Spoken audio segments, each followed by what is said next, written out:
The following podcast has been brought to you by Banter Club.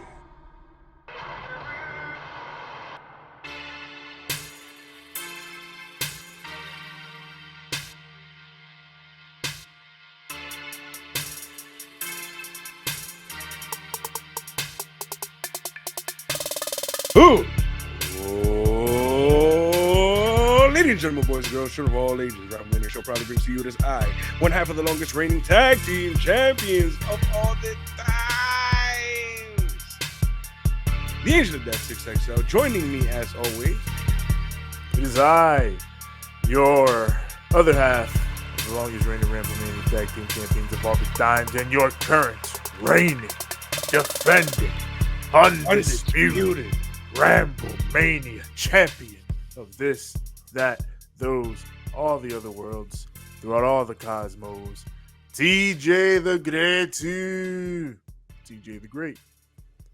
Of course, we are the Banter Club. We are here to discuss that AEW Dynamite on the Hose Network.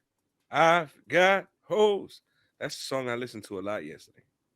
Oh, God bless. You know what I was doing yesterday? Yes. Yesterday was Rob Van Dam Day. Happy holidays to all who celebrate. But of course, we are the Banter Club. We are here to discuss AEW Dynamite. But before we do so, we talk about the news items in and out and about the world of professional wrestling. Mm-hmm. And, evergreen, there's always this and that going on. And in the world of Tony Khan, in the TK verse, The Tony quite verse. a few things going on each side of the coin. Now let's start with the big news pertaining to one Pepsi Man, CM Punk. Oh, I thought you were talking about the guy who wears silver. No, I mean he has worn silver once or twice. That's not. But Punk is all but set to return to AEW.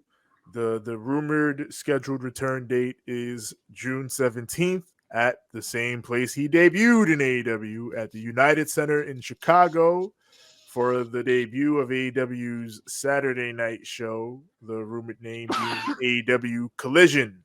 Collision. Yes, it's going to be I Collision. think that's a corny ass name, but Hey, it is what it is. This new block of AEW television for Warner was not entirely, but largely contingent upon their ability to regain Punk and get him back in the fold. And it's apparently worth a pretty penny to AEW. I think like $50-something million. AEW is getting out of this extra show. So, for all the things that you want to say negatively about CM Punk and what he did and how he carried himself, there's the other side of the coin in that he can make you a lot of money. He's a star. he's a draw, man. He is what he is, man. Yeah. And how do I say this? I'm not gonna front like it's something that I would excuse from everyone in the world. But when it comes to professional wrestling, a little backstage bullshit to stop me from making money. Come on now. That's a no-brainer. Like I'm taking the money. You feel me? Like I understand there was some little backstage bullshit, but money is money. And at the end of the day, I hope that all parties involved understand that money is money. This is a business, and we're gonna have to make business moves here instead of being salty about it and thinking about but he did this. It's like, well, yeah, but he's also CM Punk, and he also makes X amount of money for this company. So at the end of the day, this is pro wrestling. You guys are tough. You get into fights, you fight, you know what I'm saying? It is what it is, But in real life, to be honest, like, if you get into a fight, you get into a fight, yes or no? Yeah, it happens. I mean, at the end of the day, just the worst you could really say about the guy, right? He was kind of an asshole. He was kind of unprofessional in that one instance. But in the grand scheme of things, in pro wrestling, there's a lot worse that guys have done than that. Yeah. So, I mean, if that's something that you can get all the parties involved to sit down and get past, then hopefully they do. They say that Punk hasn't talked to the Young Bucks yet because he's been told not to talk to them because of the situation. They don't want to talk to him. Yeah. So yeah. it's that's what the people close to Punk are saying. He wants to apologize to them, but he can't because he can't talk to them. Yeah. So I guess it's just a matter of and it's probably gonna happen sooner rather than later if this is true and he's coming back. See, Bryan Danielson was right. What that Kenny is a fucking pro. He has hey, so much potential. we're gonna talk about my GOAT later on. But yeah, looks like Punk's coming back. Looks like he's on his way back. Let's see how it goes. They're talking about this soft brand split thing. I'm not super into that, but we'll see how supposedly it's about to be a lot harder than a soft split. Apparently it's to keep all the parties involved happy. Yeah, which I guess if you got to do that, you got to do that, but not super into that. Yeah, me either. But Ring of Honor. Let's go to the other side of the TK coin. Hey, that's that. I was watching that yesterday. Yes, Ring of Honor. They are about to hold some more Universal tapings. They're going back to Universal Studios, May 7th and May 6th and 7th that weekend. Yeah. I think it's going to be a 2-day taping block, probably 3-4 episodes that they're probably going to tape. I think this is needed. I like the Universal episodes. I actually prefer the Universal episodes as opposed to the ones they do where it's like after or before Dynamite or something like that. You get better crowds. It's a better vibe. Like I like Ring of Honor being like I understand why Tony sometimes brings them together and puts a Ring of Honor taping on an AEW show, but I prefer them separate. Like not that you can never bring them together, but I prefer them separate in most instances. Yeah. So yeah, good on them for more of the Universal tapings. And if you're in the area, if you're in Florida, go check that out. Go. It gives it more of an NXT vibe where you have a dedicated audience that will always pop for things because. I don't know if you remember me and Hayes were talking about it yesterday, but the beginning of the show was just dead, like completely dead. Yeah. Crowd started coming alive a little bit for who was it? I think it was fuck. I forgot who it was. Damn, my brain is ass. Well, I mean, I was in a certain condition yesterday. Yes. But it wasn't until like midway through the show where you started hearing the crowd come more and more alive, and it's because of the fact that they were just piling in, most likely. Yeah, it's tough in those taping scenarios when they're alongside AEW tapers, I think. Mm-hmm. And plus, that's a lot. That's a lot to ask a crowd to stay up for. Yeah, I'm sorry, but like even when we went, it was like what time did we get home? Like at 3. Yeah. Shit was ridiculous. Now let's talk about the rating for AEW Dynamite. They averaged 830,000 viewers, down 4% from last week. Yeah. The lowest of 2023 so far, second lowest actually. 7th on the cable charts in the 18 to 49 demo with a 2.8 rating, same as last week. The thing that knocked it out of the top 5 mainly was sports. There was NHL playoffs, there was NBA playoffs, a lot of playoffs. Yeah. So I mean, considering the competition, stiff competition. That's a solid number. You can't complain about that, knowing what the competition is. Because they put on a fucking banger last week. Yeah. So I think that's the thing. You got to just stay the course with stuff like that, and just hope that the good stuff that you did sticks in people's minds and gets them coming back. There's a lot of there's some stuff on this show for sure that I think is hooking people. Hell yeah. And I think it's time to talk about that stuff. Oh shit. Yes, sir. Come here, buddy. Oh, hell yeah. Are you ready?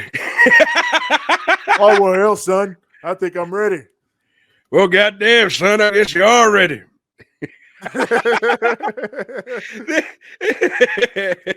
Because of anyways. Then, for the thousands in attendance. It's just us, son. But, the millions watching at home. That is all of year. Yeah. And for my buddy, good old Jim Ross. How you doing? You like that barbecue? I love that barbecue sauce. Oh my God, the barbecue sauce is amazing.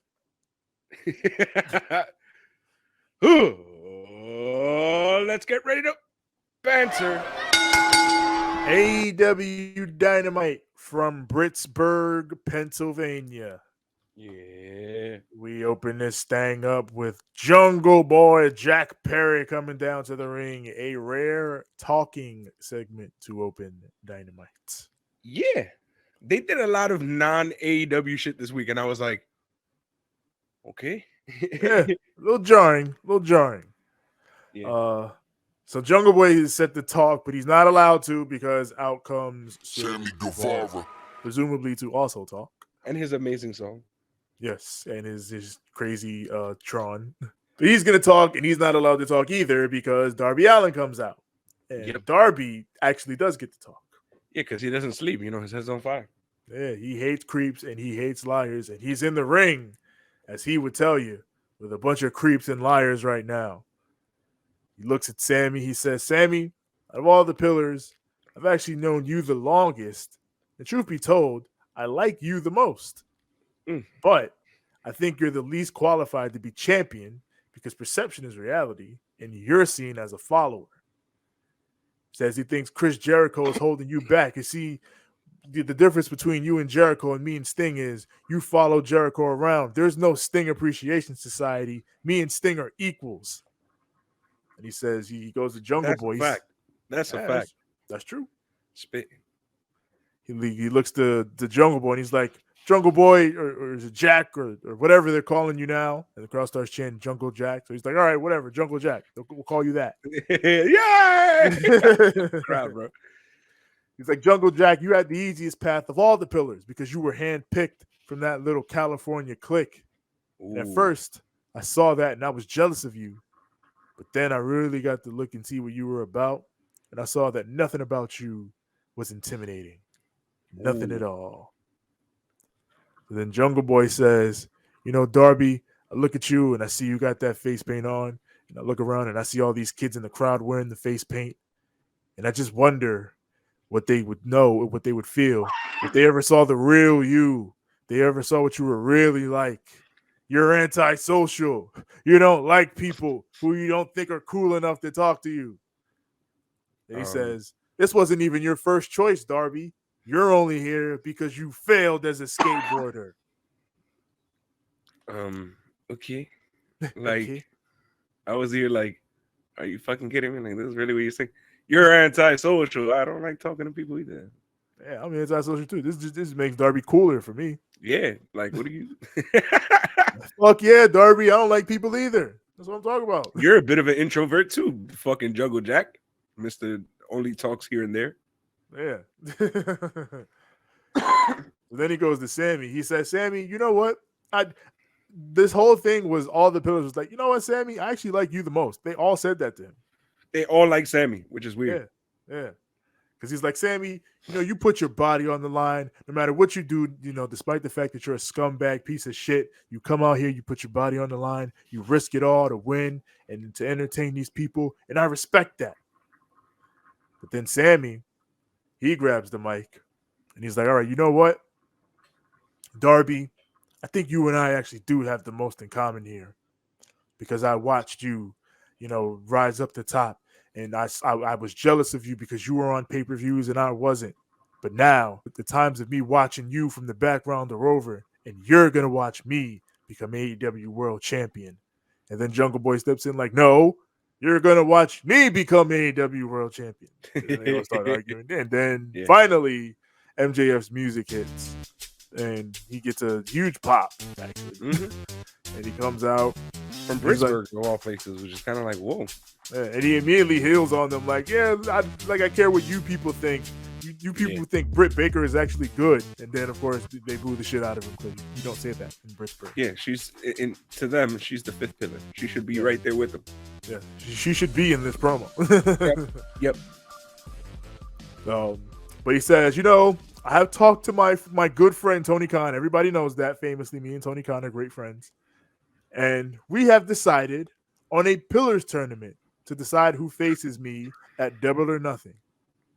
So then he reaches into a hat to pull out a name and to decide which name gets a bye. And the name that he pulls out is Darby Allin. So just randomly, Darby gets a bye. And Sammy and Jungle Boy will face off tonight to determine who his opponent in the next round will be. And then the winner of that match faces MJF at Double or Nothing. So no 4-way, as we were probably all expecting. Well, A tournament. I'm gonna say this, right? I feel like if it really were to be like no 4-way, they would have done a round robin tournament for this. Me and Hazel were talking about this yesterday. And I remember that I was like explaining, like basically like they're doing something. If they're cutting time this short instead of doing a round robin tournament, something's going on, and I feel like it's gonna end up being a fatal 4-way anyways. Maybe, but it definitely like the Pillars feud has seemed pretty straightforward up to this point, but here it got weird for me, kind of. It went in a weird direction. This segment here was 15 minutes of talking, and then it was actually, funnily enough, it was MJF of all people that was the one that came out. It was like, let me get to the point. How often does that happen? That's rare. Yeah, That's very rare. like he said his piece and left. Yep, and then but that ended the whole situation. Yeah. So I'm telling you, man, something's going on. Something's going on. And like There's this had story because pay attention to what happens later on in the show.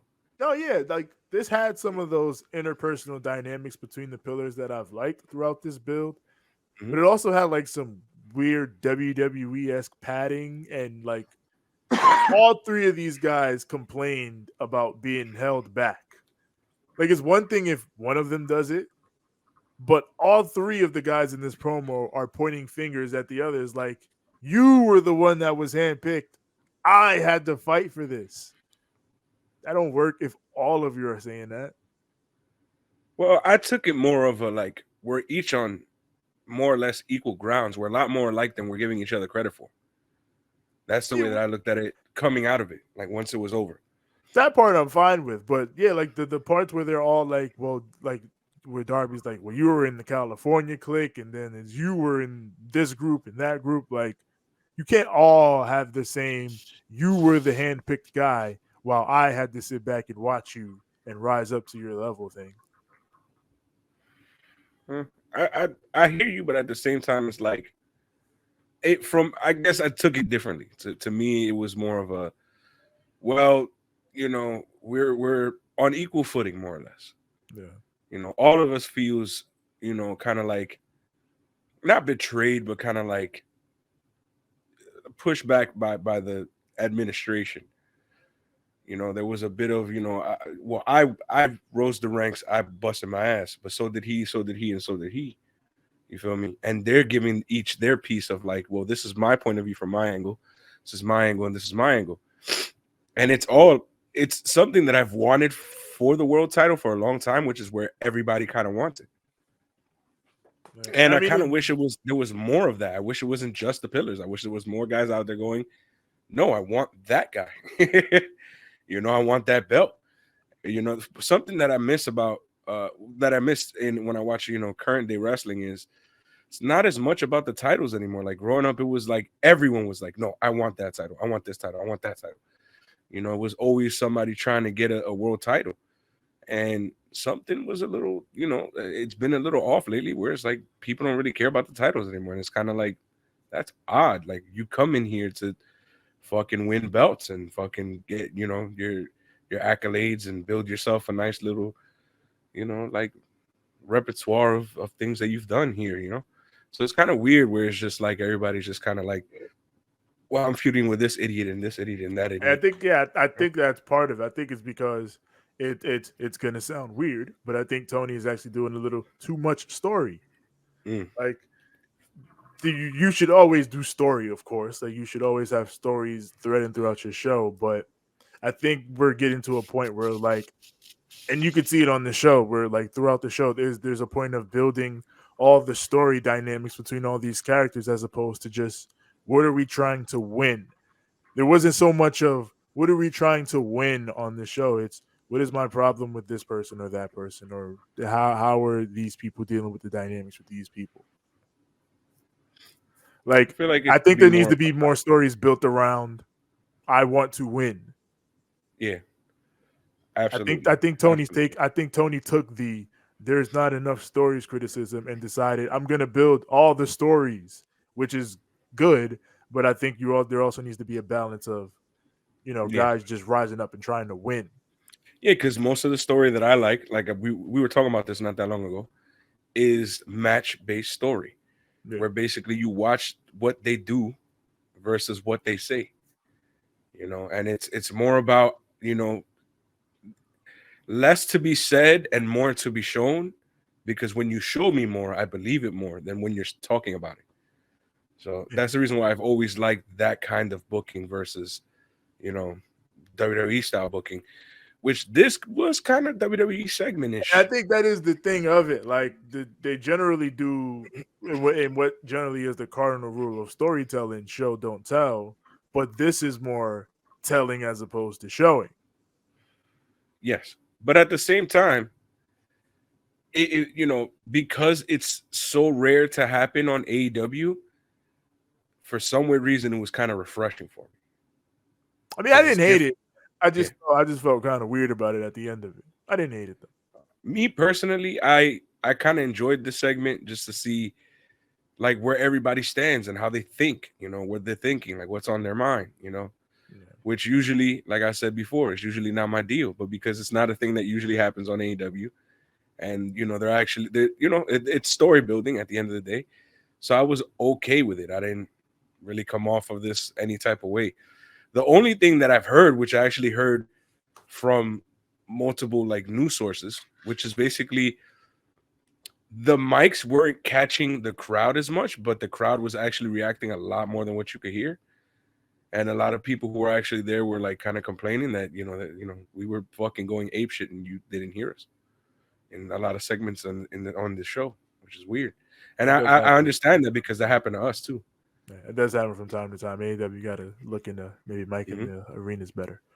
Yeah, But now, first match of the evening, first actual match. It's the Outcasts versus the hometown girl, Dr. Britt Baker, DMD, DMD. and the AEW Women's Champion, Jamie Hayter. Yep. Of course, as we are in Brittsburg tonight, the Doctor is super over. She's a Hell yeah. god. Did you see? So like when she makes her entrance, right? Usually it's all like bloody and shit like that. But there was a lot of black and yellow on that some bitch and white and Yeah. the towels and all that. And it was really, really dope. Like I They was like enjoying the aesthetic of how they really went all the way. Even fucking Jamie Hayter was wearing black and yellow. Yeah, she was an honorary she was an honorary member of Brittsburg tonight, Jamie Hayter. Which was like again, like this was actually kind of dope that they actually did the whole, and she even went and grabbed the towel from the crowd, so it's Yeah, like yeah, showing love. she was about it. That's a world champion right there. She knows what she's doing. It was cool to see like Britt and Jamie as like total equals now, because like Yeah. for the past last few months, Britt has like fallen to the background so that Jamie could finally rise up and be in the front like we've been asking for, and they finally did that. So tonight it kind of bounced back because we're in Britt's hometown, so of course she would be front and center. But Jamie Mhm. still felt like a big star. The crowd was still cheering and chanting for her and everything. Like they truly felt like equals now. The heels rush the ramp and they start brawling immediately to kick off the match. Hayter takes out Tony Storm and Ruby and Saraya tries to distract her, but she takes her outside. The numbers catch up and Britt runs over, but Ruby takes her out with a kick and then she runs over and taunts her mom into the pit. That was That the was some heels' main thing throughout this bullshit. match, Yeah. messing with Britt's mom and shit at ringside. And the family and shit. That's some bullshit. Man, they ain't having that for the family. She gets the hot tag, and Brittsburg goes crazy for the Doctor. She gets the glove on. Time for lockjaw, but Tony hits her with a German suplex. Goes for Storm Zero, but that's counted into an air raid crash for a near fall. Then Tony gets fucking wombo comboed into Haterade, but Ruby makes the save, and Britt gets set up in the corner to be killed with Tony's ass. as well as a belt shot from Saraya. For the 1-2, she got her no. And a big old NXT face from Tony off the near. In the ring, Britt sets Ruby up for the Panama Sunrise, and it lands. And then the cover gets 1-2. She got her no. She goes for a curb stomp for a near fall, then locks in lockjaw, and then Ruby taps, and Britt and Jamie get the W. Fun match. Shit, they might have should have just started with this. Just started the show with this. This was fun. Yep. But at the same time, it's like we understand why they started with that. Once you start, you had to establish your situation with the pillars. Now we got Renee Paquette with Wardlow. This is right. She asked the big man how he's going to deal with QT Marshall potentially interfering in his match with Hobbs tonight. And Wardlow says, I once had a horseman watching my back at ringside. So, I decided to reach out. And now I got another one looking out for me tonight. And up walks Glocky in the Pocky himself. Arn Anderson is back. Bo, bo, bo. Arn says, now I know Tully probably taught you how to be the best checkers player in AEW. But tonight, we're playing chess. Boys, we're playing chess. It's getting real tonight. I've seen a lot of little kid stuff going on here. He cut a great, throwback promo, like a grown man promo. This shit made me realize that all these promos these kids cutting nowadays, little kid shit. This man cut a grown man promo. Like, oh, word? Y'all playing, y'all playing checkers over here. All right, cool. Y'all doing little kid shit, stealing shit, throwing shit out. That's cool and all. But, right now we're going to show you some grown man shit. You about to find out tonight. And I'm like, oh, shit.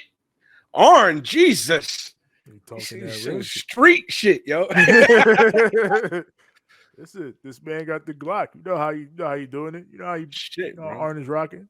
The elite are here. The elite. Kansas plays. Super King. Kenny Omega got on a shirt repping the god Akira Toriyama. Ooh. Shouts out. Hell yeah. Grabs a microphone. Says, the Blackpool Combat Club are some of the most respected wrestlers in the world. But after the things they've done to our friends, I don't have much to say. In fact, I'd rather you guys just come out and we can settle this like men. And then Danielson pops on the screen and he's like, you guys have interview time and you go out there and you tell the people you don't have much to say? Amateurs! The GOAT. The fucking GOAT. Let's go with this nigga. This man said, you're not going to cut a promo? You got promo time? Amateurs! What's wrong with him lately, bro? He got issues. But it was all a setup as the BCC hits the ring and the bra pops off. Dragon comes down and he's got his damn screwdriver once again. They prop up Omega and, Dragon says to him, Kenny, your boys, I was sure they were amateurs, but I actually thought you might have been a real professional, Kenny. Mm-hmm. But you decide to sit here on your potential and be around amateurs. We need to fix it, Kenny. He gets the screwdriver out. But out runs Don Callis, and he's got a chair, but he quickly sees the numbers and decides, no, I'm not built for this. And he turns around and walks out and he runs off to the back, and Danielson is like, that's right, Don, you get out of here. And seconds later, Callis runs right back out with Konosuke Takeshita in tow, and Takeshita hits the ring and takes out the BCC. He looks at Danielson like, no, you're not doing this to him. And he stands tall, helps Kenny up. They fight off Mox and Yuta, and the BCC walks off. And Takeshita looks like he's standing with the boys, with the elite. So the Don Callis recruitment of Konosuke Takeshita, he's been recruiting this man for months, and it finally pays off here. All the threads are coming together in this BCC elite feud. But it makes it stickier for me. It does. Yes. Well, first of all, you can hear in the background Bryan Daniels saying to Takeshita, Takeshita, what are you doing? I love you. I love you, Takeshita. That's the thing now to the people he loves them. Yes. So I'm like, wait a minute, that's true. when things were the other way around, he was on their side. Then Don Callis has this whole beef with Hangman Page. He replacing Hangman Page with Takeshita here. Something going on here. Very, very sneaky. Very sneaky. They might just be trying to give us a red herring, but something sneaky happened here. No shit in AEW is a red herring. No. In WWE, everything is a fucking red herring. I hate WWE. But here, I don't hate WWE. Don't get me wrong. I love the guys over there. I love all the wrestlers who are over there. Triple H does his best with what he got, because I understand that the old man is still fucking around now. What do you mean, bro? So, I understand. Hey, listen, I'm just saying the show wasn't that fucking awful for a few fucking weeks while you were fucking gone. Then you come back and all of a sudden shit is starting to look funny as hell. Fuck out of here with that. I think the show's great. No, shut the fuck up.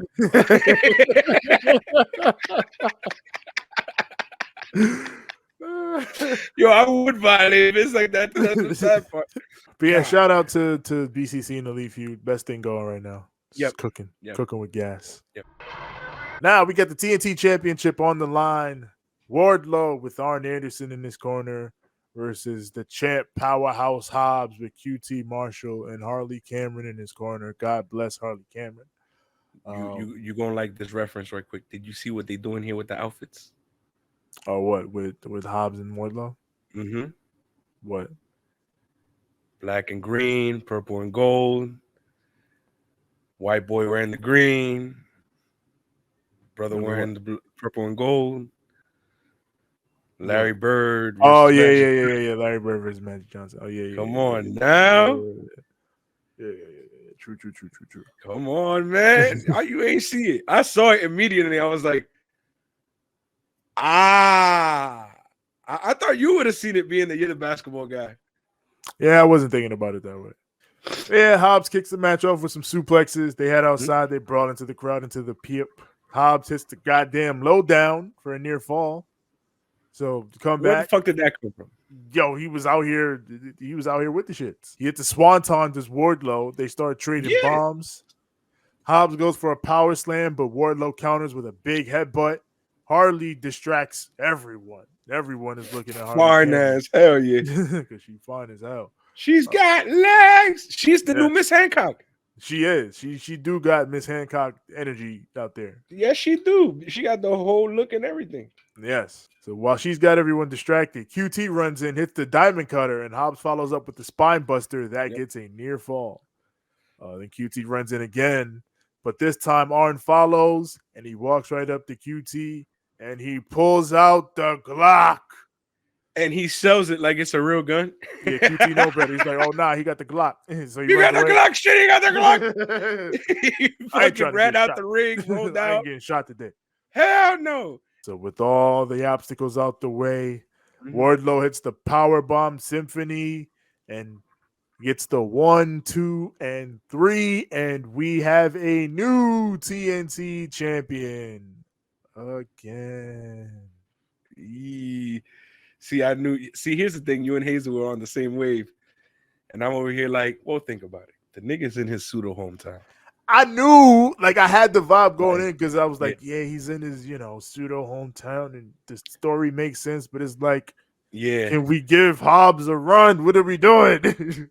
I understand what you're saying, but at the same time, you can't bring out Arn Anderson with the Glock. You can't bring out Penta or Cero Miedo. You can't do all this shit. And he's in his pseudo hometown and he not going to win. Come on now, man. You covered all your bases.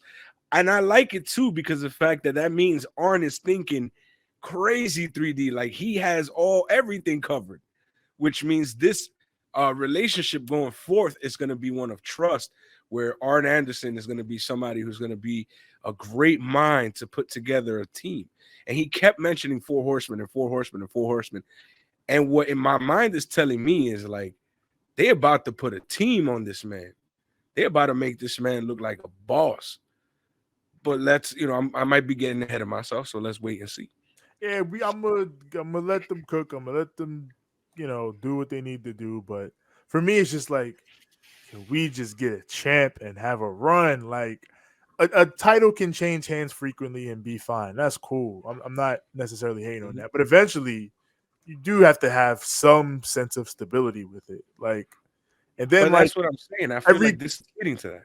yeah, but every time, and then it's the fact that every time this is Wardlow's third reign, and it feels like every time he's won it after losing it, they do like a mini reset with him, and it's like it's kind of weird. Like, hopefully, this is the one that sticks with Wardlow, and Arn and Wardlow go somewhere good, and give Wardlow the run. If you're not going to give Hobbs the run, give Wardlow the run. I just want someone to get the run. I wanted it to be Hobbs, but if it's going to be Wardlow, that's cool too.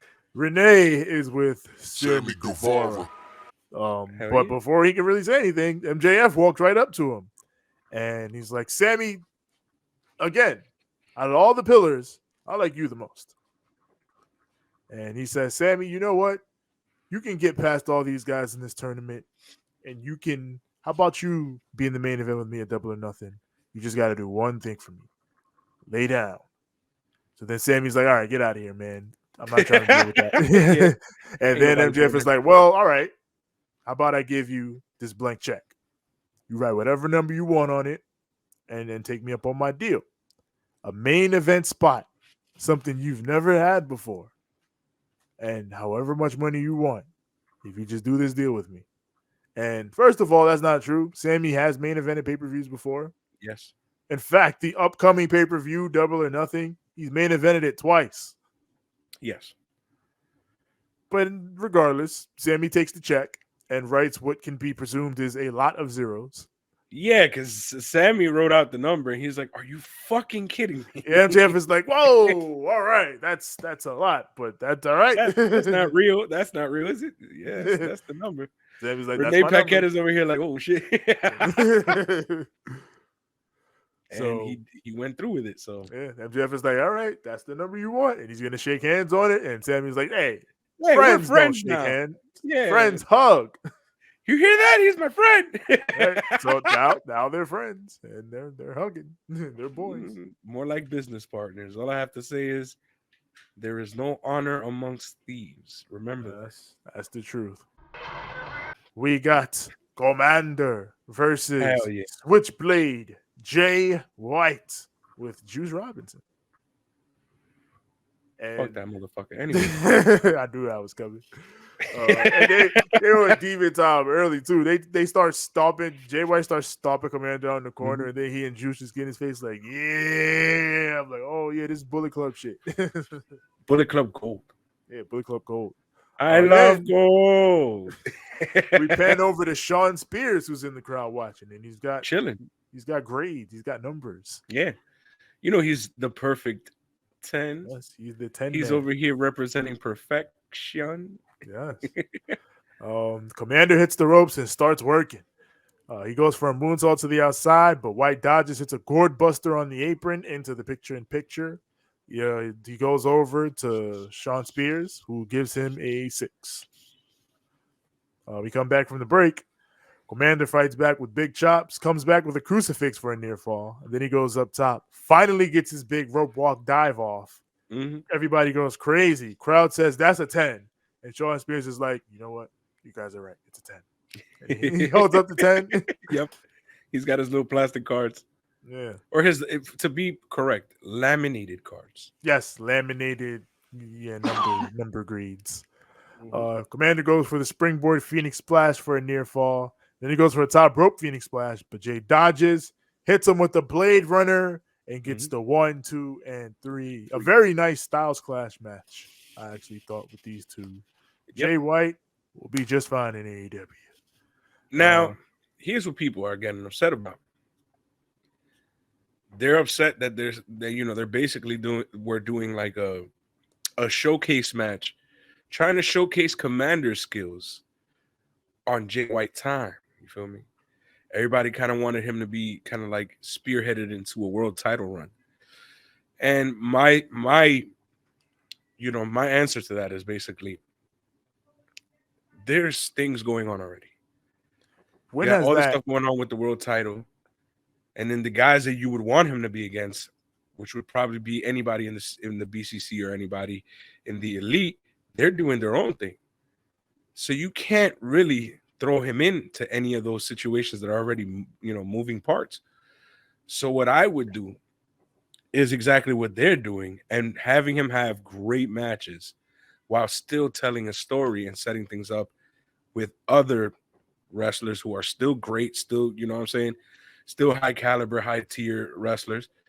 So I don't understand, why people are being so salty about it. I do get that, all right, I feel like it would have been a better match if you would have had fucking, somebody who would show him off better. So that way Commander doesn't get that L. But I feel like it all works out. You have a great guy in Commander who can have incredible matches with anyone. And he showed that tonight. He did a whole bunch of cool shit on those ropes that fuck Lindsay Dorado can't even do. I was over here like, how the fuck? Grand Metalik type shit, you know what I'm saying? Yeah, I don't see But what the problem yeah, is. He just fucking got here. And but oh, he's Jay White though. He gotta be like, he just he gotta be fucking going for the got belt. here. I don't give a shit if he just got here. When has it ever been in AEW that a guy walks in and just starts wrestling for the world championship? No And one has ever done that. that's what some people have a problem with. And I, like I said, I not only do not have a problem with it, but I understand why it's done and how you build somebody. That's what you do. You build them up first, you make them look great, and then you go forth. But at the same time, too, like y'all are so used to, like, I guess WWE-isms that you're so wrapped up in that, and it does. To me, it makes more sense this way than to do WWE-isms in this spot. So it is what it is, though. Y'all can feel how y'all want to feel. Everybody's wrestling likes and dislikes are different here and there. So this was good shit. yeah, to me, this was great. Like they had a great match, and I understood it. Hayes was talking about it yesterday again. One of those things where he was like, "Oh, why are you having this match?" I'm like, it's dumb though. Why? Like, it's a dumb criticism.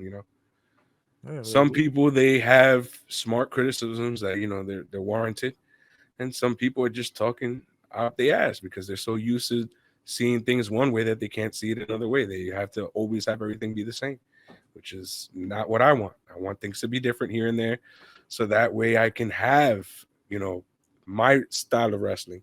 You can go have fun with your shit, but this is this here is usually what I like. So poo on it all you want. I prefer this than what you want. Yeah, this is they let them cook. Yep. So yeah, post match, Sean Spears gives Jay White a 5, and Juice has had enough, and they jump this man. They grab this man and they start to beat his ass.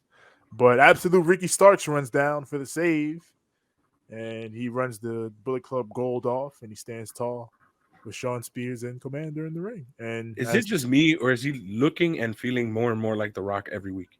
Yes, he is the fashionist in AEW. He's that guy, bro. He just comes out, fly as fuck, bro. Just whoop everybody. You saw how he did that? He fucking knocked one motherfucker out, dodged, flipped, rolled, went for the other motherfucker, and speared him. How? Yeah, clean. How? He was out here looking ready for whatever. Now we got Renee Paquette with FTR, who just shows them real quick that Mark Briscoe got jumped earlier. So they run over to the trainer's room, but Jay Lethal and the gang are already there. So then they start arguing, and Mark is like, "Hey, listen, man, I'm ready to go right now, but the doctor said I can't go. So you saying I can't? I'm not clear. No, I'm not clear. So y'all got to roll for me." So they both argue. We'll handle it for you. We got it. And then Mark is like, "All right, listen, since I can't do it, you guys team with you guys, and y'all both go handle it for me." Yeah, you too. It's the way he expresses himself. Yeah. It's so real. It's like how you would regularly in real life just be like, these two motherfuckers and you two motherfuckers, y'all go out there and whoop it. I can't do shit because this motherfucker over here telling me I can't. So y'all gotta do it for me. All right. So then Lethal is like, all right, for my friend, all right? And so then they shake FTR's hands on it, him and Jarrett. We got Chris Jericho and Adam Cole set to meet face to face. Ooh, this right here. They step in the ring. They got microphones. Cole, he speaks first. He says how he's been inspired by Jericho and how much of Adam Cole as a pro wrestler has been molded by Chris Jericho. He says, hell, even my catchphrase comes from Chris Jericho. Yes, that's a Chris Jericho thing. Says he respects Chris Jericho deeply, and Jericho, he shakes his hand. And Jericho says, shit on him. yes, he's like, I appreciate those words, Adam. And you know, after looking at you and seeing the things you've done in your career, I can look at you and I can say that I have zero respect for you. You know what that felt like to me? What? I appreciate that the World Wrestling Federation cares. But I also appreciate the fact that, hell, you can kiss my ass. Fucking Taz goes, well, now let's hear him out, all right? Shut up, man. And then Jericho goes, you know what, Cole? I think you're an arrogant son of a bitch. And then Tony's like, all right, well, I think we've heard him out. And then Taz goes, well, yeah, he's got a point there, you know. And Jericho's not? Just give Taz his best commentator award now. He can't look and be touched. Taz is the greatest. Yeah, Cole, he asked Jericho, you know, when's the last time you looked in the mirror and evaluated who you really are? See, I think the real Chris Jericho is an insecure, stupid idiot. The crowd starts chanting stupid idiot at him. Stupid idiot. WWE all over again. Yeah. So then Jericho's like, listen, Cole, you know, they say never meet your heroes. Well, I'm going to prove that to be true. You don't want to meet me. You don't want to know me. In fact, you should just turn around and walk away right now. And Cole's like, oh, I should walk away. What are you going to do if I don't walk away, huh? So then Jericho shoves him, and then it pops off. Cole starts beating him down in the corner. But then Daniel Garcia runs down, and the numbers take over. But then Britt Baker, the queen of Brittsburg, she comes down, and she pulls Jericho away, and she slaps him. But luckily for Chris, who can't do anything now, Britt got ops in the area. As the Outcasts pop out, and they lay Britt out, and they cuff Adam Cole to the bottom rope. And they get a kendo stick, and Jericho, he's pointed at Cole, and Cole's like, I dare you to hit me, Chris. I dare you. But then Jericho, he looks over. He looks at Saraya. And it's like, I'm not going to do anything. Here you are, my lady.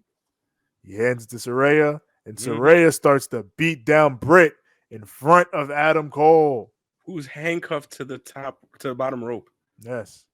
He can't leave that spot, and he's fucking trying, and Chris Jericho's doing the whole whoopsie daisy shit, like, you're too slow, you're too slow. I'm like, fucking shit, bro. They really got him. Man, you know me, man. I understand how rings work, bro. I would have fucking undone that corner turnbuckle so fast. I would have got up with the fucking rope still tied to my arm, like, let's fucking go. Good angle, though. Good angle. Yeah. I'm generally. She said Austin. She did, yeah. She goes, Austin, and he's like, no, Britt, I'm sorry, no. He's apologizing to her and shit. Damn. By the way, she suffered a black eye here. Yes. And now it's Saraya's profile picture on Twitter. But yeah, I'm what an arsehole, huh? She is. But I'm generally weary of real life couples in wrestling doing angles because of it's not it's got a mixed history. But Cole and Britt seem to do well together because they've been off rip. They've always been a couple here on AEW. There's never been any hiding it. Yeah, from the moment he's shown up, like it's been known that's Britt Baker's boyfriend. Yep, they had the whole thing with Tony. And Tony was like, I don't like this guy. It's that whole best friend angle where you're the best friend to a female, and then the female is like over here, like, dating this kind of asshole guy, and you're like, this motherfucker, bro. If you hurt my friend Finn, I'm gonna whoop his ass. I'm gonna whoop his ass. He gonna find out. So yeah, they're the most underrated feud in AEW, Adam Cole and Tony Schiavone. Yep. And from a former member of the Elite to members of the Delete. Yes. The Hardys and Hook. They are now in charge. They are setting up for the Firm's deletion. Jeff Hardy says, I am back and I will speak on Rampage. Be there or be triangular. Because he What? can't just say square. What? He's Jeff fucking Hardy. He can't say regular shit. That's some Jeff Hardy ass bullshit. Be there or be triangular. Talking all sorts of weird shit. What the fuck are y'all talking about? And that's some shit that only Jeff Hardy can get away with. Be there, Weird be artistic triangular, motherfuckers, bro. and you just go with it. Like, yeah, Jeff Hardy. Darby can get away with shit like that too. Just like weird artsy shit. His promo very much reminded me of Jeff Hardy on this show. He's very Jeff Hardy-esque. Yeah. Telling you, man. Hook is just there. Yeah, Hook is just chilling. Like, that's right. I'm gonna fuck somebody up. Yeah. Now we got the Jazz 2.0 and Jake Hager versus the Acclaimed and Daddy Ass. I was gonna say, ain't nobody care about no Jazz. The Acclaimed. Stop. You know what I'm saying? I like Max this week. I like his lines. He had good lines. He got a Draymond line, did he? So I'm gonna stomp you in your chest like I'm Draymond Green. Woo! You ain't supposed to be stomping people. Draymond just be wilding. Yeah. Got suspended for a game for it. And then Joel Embiid fucking kicked somebody in the nuts the next night. So maybe the league is biased against Draymond. Maybe he got a point. The league is frustrated. That's what's going on. It's frustrating times. Playoffs. If the Acclaimed lose this match, they must join the Jazz. Mm-hmm. So the Jazz, they ain't playing. They jump the Acclaim from Rip. The Acclaim come back. His scissor me timbers into the pip. And then we come back from that break. Hot tag to Daddy Ass, who is Billy Gunn. So you know he can still cook on a hot tag. The fact he's still cooking on the hot tags is like, wow, this man is legendary. Facts. He sets up for the Famouser, but Hager breaks loose, hits the side slam for a near fall. Fucking Hager in this match. Every offensive move, he's like, that's right. I like the hat. He's obsessed with that. And it's over, so let him rock. Yeah, let him rock. Let him rock. The crowd goes crazy for that stupid ass hat. Yeah, they like the hat too. So you know, I went and got a bucket hat. He's bringing back bucket hats. Hold on. Come here. Get your ass. Get the foot. Damn, you knocked out my whole setup here.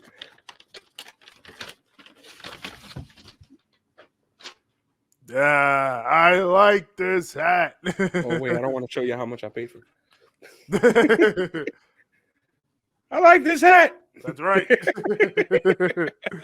Angelo comes in with his loaded comb, but Billy Gunn gets it and breaks it. He fucking crumples it in his hand. Then the Acclaim hit the Arrival and the mic drop, and they get the W. They do not have to join the Jazz. Yay! Daddy ass. They get to keep assing and scissoring, and the scissoring will none remain. of that shit sound right. They all good to go. No, this match was exactly what I wanted it to be. Yeah. It was a fun little quick trios thing. The Jazzer 2.0 and Hager are actually kind of a fun heel trios team. Silly wrestling for people who, just saw a lot of serious shit. Yeah. But now it looks like there's been enough talk. It's time for the main event. Sammy Guevara with Ty Mello versus Jungle Boy Jack Perry. When Sammy came out with Ty, it made me wonder, how does Miss Fat Ass and Bad Attitude feel about this match? Because she's in the Jazz, so theoretically, Sammy's her boy. She should cheer for him. But Jack is her boyfriend. Mm-hmm. So where does she lie in this? She must be conflicted. That's probably why she didn't come out. Yeah, that's probably why she wasn't out there, because Ty was out there. Our homegirl's here. She's representing her man. And messy. I'm going to stay out of this one. Situation. Jungle Boy has said that they trade dives as MJF watches in the back like a normal human being, and Darby watches from the rafters. Because he's Darby. Yeah, he's Sting. He's baby Sting. Jungle Boy and Sammy, they brawl into the crowd throughout the break. and then they become back. Jungle Boy hits a sunset flip power bomb on the apron. Then a top rope destroyer. Yeah, sunset flip power bomb. Then a top rope destroyer for a near fall. Sammy goes for the GTH, but Jungle Boy hits a poison Rana. Then Sammy comes back with his own poison Rana. Then Jungle Boy comes back with a sliding lariat, and then they double down. They work back up. Jungle Boy gets the snare trap, but Sammy's able to get the ropes. Jack goes up top, then Sammy drop kicks him off, and he flies backward toward the ringside table, crashes through. Yeah. So the rest count out. He's almost at 8 to 9. Then MJF runs up, lays Jungle Boy out with the ring while Sammy distracts the ref, and then Sammy gets the win by count out. Count out. Interesting. It's not an AEW move. It's not an AEW move. I thought it was kind of yucky. I didn't think it was yucky, but only because they don't do that. They don't. So to me, it was like, oh, we trying new shit. We doing a little new something. And kind of like, and that's where I'm saying that this is where the story comes back together to me, where it's like, there's going to end up being a fatal four-way. There's an obvious story purpose in this finish, in that it furthers this MJF Sammy alliance, which, I think it's safe to say is going to be temporary. Yes, but it's just, I don't know.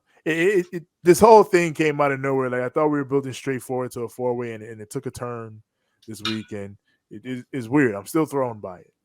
Yeah, I feel you. But at the same time, the AEW, most of the shit you see here is not regular AEW shit. So to me, it just felt refreshing because it was all new shit that AEW is trying out.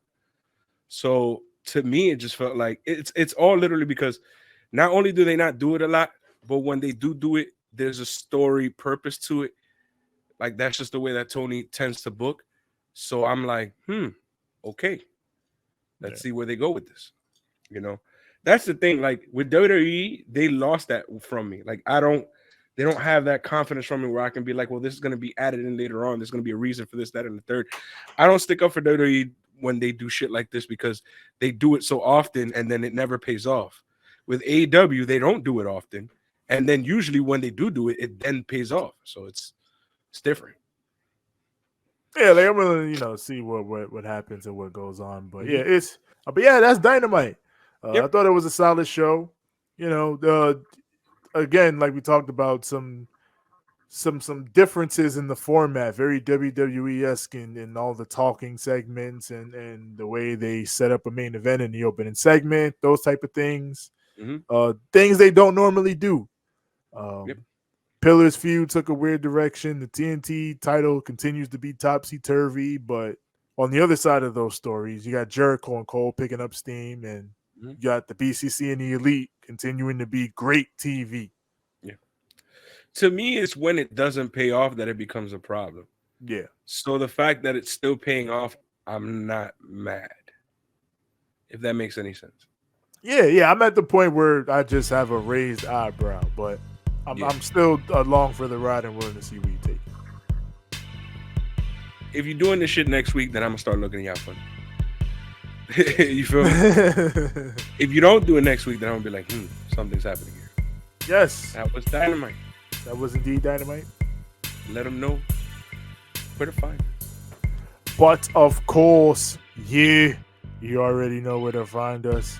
Find us on Instagram at Ramblemania Show and at Banter Club Podcast. Find us on Twitter at Ramblemania. Facebook.com/Ramblemania Show. Also find our group there, Ramblemania Show's Banter Club. We any other wrestlers, podcasters, and everybody to be associated with post all that's going on and all that's going down. As far as audio goes, wherever audio is found, that's Apple Podcasts, Google Podcasts, Spotify, Stitcher, Anchor, TuneIn, Overcast. Everywhere your podcasts are found, search Ramblemania Show or Banter Club. As far as the visuals, twitch.tv/Ramblemania Show. We are on Spotify video. We are on YouTube. Search Ramblemania Show or Banter Club. If we didn't get here, like the videos, click subscribe, and click the bell so that when the new content drops, it goes straight to you. And as for me personally, find me on Instagram at TJ the Great One. That's TJ the GR, the number 8, the number 1. And find me on Twitter at TJ the Great. That's TJ the GR, the number It's as simple as that. TJ the Great. It's been weird not saying that for the last few recordings. TJ. Damn right. You can find me on Instagram at the number 6, the letter X, the letter L. That is at 6XL. You can find me on Twitter at SFlex. Ain't I great? That is at SIIXX. You're already. Tomorrow we'll probably be doing Rampage over at the Pro Wrestling Podcast. So go check that out. This episode will probably come out after that, but fuck it. It's all good. It's all good. You can go back and watch it. With all that being said, I'd like to leave our BC aliens and our Ramble Maniacs with a little something we like to call a too sweet. Too sweet. And a good fight. And a good night.